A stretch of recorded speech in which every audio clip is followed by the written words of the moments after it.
Variables देखो, ये अलग अलग टाइप के वेरिएबल्स इधर लिखे हैं। टाइप क्या है? कैरेक्टर, कैरेक्टर टाइप है, इंटीजर टाइप है, फ्लोट टाइप है, डबल टाइप है, साइंड है, अनसाइंड है, लॉन्ग है, शॉर्ट है। सबसे मोस्टली हम ये 4 यूज करते हैं, कैरेक्टर, इंटीजर, फ्लोट और डबल। कैरेक्टर मतलब character data type A B C D ऐसे, ठीक है, ये हो गए मेरे कैरेक्टर। इंटीजर मतलब 1 2 3 ये हो गए। फ्लोट मतलब कोई भी डेसिमल पॉइंट 0.13 ऐसे। डबल भी फ्लोटिंग पॉइंट नंबर होता है, लेकिन वो फ्लोट से बड़ा होता है। फ्लोट जो होता है वो पॉइंट के बाद और अप्रोक्सीमेटली 7 प्लेस तक जाता है, लेकिन डबल जो है वो मोस्ट प्रोबेबली 15 स्पेसेस तक जाता है, 15 आगे जाता है पॉइंट के बाद, 15 डिजिट तक जाता है आगे, ठीक है। अब और आगे बढ़ते हैं। अब डेटा टाइप्स क्या होते हैं? अब जो मैंने वेरिएबल, जो मैंने डब्बा डिक्लेयर किया, अब उसके अंदर जैसे मैंने 5 स्टोर कराया, 5 मेरा क्या है? 5 मेरा इंटीजर है, इंटीजर है ना। इंटीजर को स्टोर कराने के लिए जो मेरा डेटा टाइप यूज होगा उसको मैं बोलती हूँ इंट। ये मेरा है इंट डेटा टाइप, ठीक है, इंट डेटा टाइप।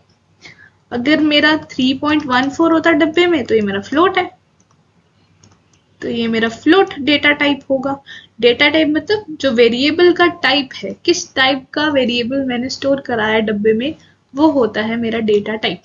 अब डेटा टाइप भी मेरे 3 टाइप के हैं, देखो, प्राइमरी, डेराइव्ड और यूजर डिफाइंड। प्राइमरी में क्या है? जो मुझे बने बनाए मिले हैं, integer, character, float, double, void, ये 5 मुझे बने बनाए कंपाइलर में मिले हैं, ठीक है। ये होते हैं मेरे प्राइमरी डेटा टाइप्स।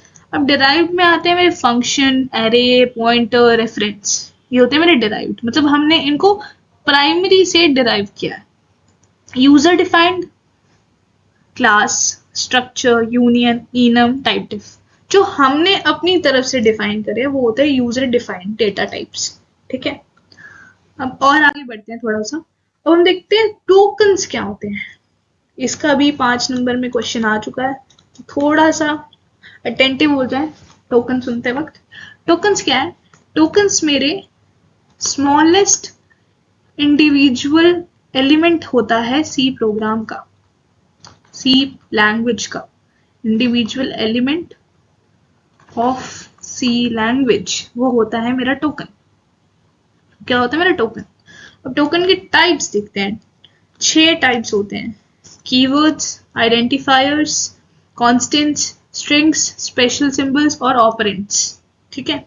अब अगर आपको इनके नाम नहीं याद हो रहे तो आप ऐसे याद कर सकते हैं, KICSSO, किक, किक दी SSO। मानती हूँ बहुत लेम हो गया, बट अगर किसी को नहीं याद हो रहा तो ऐसे याद कर सकते हैं, किक दी SSO, ठीक है। आगे बढ़ते हैं। अब कीवर्ड्स क्या है? Keywords are the reserved words or predefined words who have a fixed meaning and cannot be changed. Keywords क्या है? Keywords are the reserved words और predefined words जिनका खुद का अलग एक मीनिंग होता है, वो होते हैं मेरे कीवर्ड्स। 32 कीवर्ड्स होते हैं टोटल, ठीक है, 32 कीवर्ड्स होते हैं। अब इनको क्या दीदी इनको मेमोराइज करने की जरूरत है? नहीं, बिल्कुल नहीं है। आप जब धीरे धीरे स्टार्ट करोगे प्रोग्रामिंग लैंग्वेज तो अपने आप सीखते जाओगे, तो कोई मेमोराइज करने की जरूरत नहीं है इसको, बस एक बार पढ़ लेना कि क्या क्या है। ये देखो, इंट हम पढ़ेंगे अभी आने वाले टाइम में, डबल पढ़ेंगे, फ्लोट पढ़ेंगे, एल्स पढ़ेंगे, फॉर पढ़ेंगे, इफ पढ़ेंगे, वाइल पढ़ेंगे, डू पढ़ेंगे, रिटर्न भी है, कंटिन्यू भी है, ब्रेक भी है, केस भी है, कैर भी है, ये सारे करेंगे। तो कोई इनम भी पढ़ेंगे, कोई वो नहीं है कि हम नहीं करेंगे, सब करेंगे। आगे बढ़ते हैं। अब आइडेंटिफायर्स क्या होते हैं? आइडेंटिफायर्स जो होते हैं वो नेम होते हैं मेरे वेरिएबल्स के, फंक्शन के और एरेज के। वेरिएबल मैंने बताया डब्बे हैं, जैसे 5 दिया, पीछे जैसे मैंने एल्गोरिथम बनाया 2 नंबर को ऐड करने का, तो num1 एक 5 है और एक 2 num2, ठीक है, तो वो होते हैं मेरे आइडेंटिफायर्स। रूल्स ऑफ आइडेंटिफायर्स क्या है? The first letter of an identifier should be either alphabet और अंडरस्कोर। मतलब मेरा सबसे पहला जो लेटर होगा आइडेंटिफायर का वो मेरा अल्फाबेट होना चाहिए या अंडरस्कोर होना चाहिए। जैसे मैंने उधर भी num1 करके डिक्लेयर किया था वैसे, या फिर अंडरस्कोर पहले यूज कर सकती हूँ। दूसरा रूल होता है can only contain character, digit और अंडरस्कोर। सिर्फ कैरेक्टर होना चाहिए, डिजिट होना चाहिए, अंडरस्कोर होना चाहिए। अब अंडरस्कोर डिजिट में हम 1 से नहीं स्टार्ट कर सकते, कभी भी हम 1 से नहीं स्टार्ट करेंगे, 1 और नम नहीं, ऐसे नहीं करेंगे, ठीक है। 1 जो है हमारा बाद में आना चाहिए, जैसे हमने num1 बाद में दिया, स्टार्टिंग में नंबर नहीं आना चाहिए, स्टार्टिंग में सिर्फ अल्फाबेट आएगा या फिर अंडरस्कोर आएगा, ठीक है। Keywords can not be named as identifiers, क्योंकि हमने पढ़ा था कीवर्ड्स का एक अलग अपना मतलब होता है, एक मीनिंग होता है, तो हम कीवर्ड्स भी नहीं यूज कर सकते आइडेंटिफायर के नेम से। अगला पॉइंट है commas and blank spaces are invalid while naming an identifier. Comma और ब्लैंक्स भी हम नहीं दे सकते जब हम किसी आइडेंटिफायर को नेम करेंगे। जो मैक्सिमम लेंथ होती है आइडेंटिफायर की वो 31 कैरेक्टर्स होती है, 31 कैरेक्टर्स होती है। इससे ज्यादा एक्सीड करके तो वो हमारा आइडेंटिफायर नहीं बन पाएगा। आई होप कि आइडेंटिफायर समझ आ गया हो। आगे बढ़ते हैं स्पेशल सिंबल्स पे। अब देखो स्पेशल सिंबल्स भी 3 है, ब्रेसेस, पैरेंथेसिस और ब्रैकेट्स। अब इन तीनों का अपना अलग एक मतलब है। ब्रेसेस का मतलब है कि मेरे इन ब्रेसेस के बीच में ही कोड आएगा, तो ये मेरा स्टार्टिंग ऑफ द कोड बताएगा, स्टार्टिंग ऑफ द कोड, और ये मेरा एंड ऑफ द कोड बताएगा, end of the code. Braces क्या है? It marks the start and end of a block of a code. Parenthesis क्या है? It indicates function call and it parameters.